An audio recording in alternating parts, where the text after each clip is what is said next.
You know, I don't see too many of the superiors with PIs, but I see a lot more of the inferiors with the ASs. So I probably do those more than I think I do. Yeah. Have you ever run into problems with heavy muscle horses trying to get a purchase on that?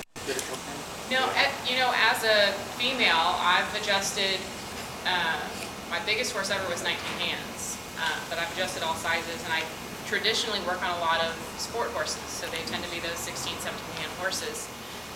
The rope that Abby was showing you is a great way to do it. A lot of times I'll have just a random barn hand and have them grab that rope, and once that leg is in position, it's just like every other joint, guys. Remember, have you guys felt it in your own practices where you've had the setup correct, where you've had that joint completely isolated, and sometimes it even goes on its own. You get everything locked up in that cervical and it goes clunk, and you're like, oh, that's disappointing, I didn't even get to thrust, right? If you do that with your joints, none of these are that difficult. It's proper setup, proper joint lockout in order to give that quick, fast thrust. It doesn't take a lot of power.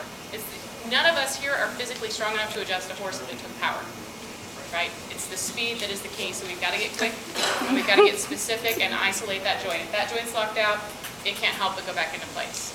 But yes, the fatter the horse especially, the harder the purchase is on that, and that's where that, just changing that angle a little bit helps you get that shelf on that greater trochanter rather than trying to slide off the skin.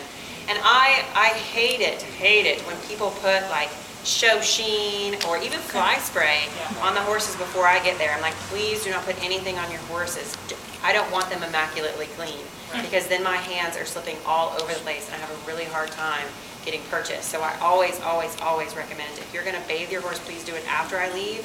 And if you are going to spray them with anything, do it after I leave, so that I can get the adjustment done easily. It's not always just show sheen. And we all have stories, but I picked up a leg that was wrapped, and I should have known better when I was new in practice. I picked up a leg that was wrapped, and I was checking, and all of a sudden I'm starting to go, and I'm tasting garlic. I'm going, did you just put GMO on this horse? Go, yeah. Okay, well, let's not do that again. Okay, so let's talk about an internally and externally rotated tibia.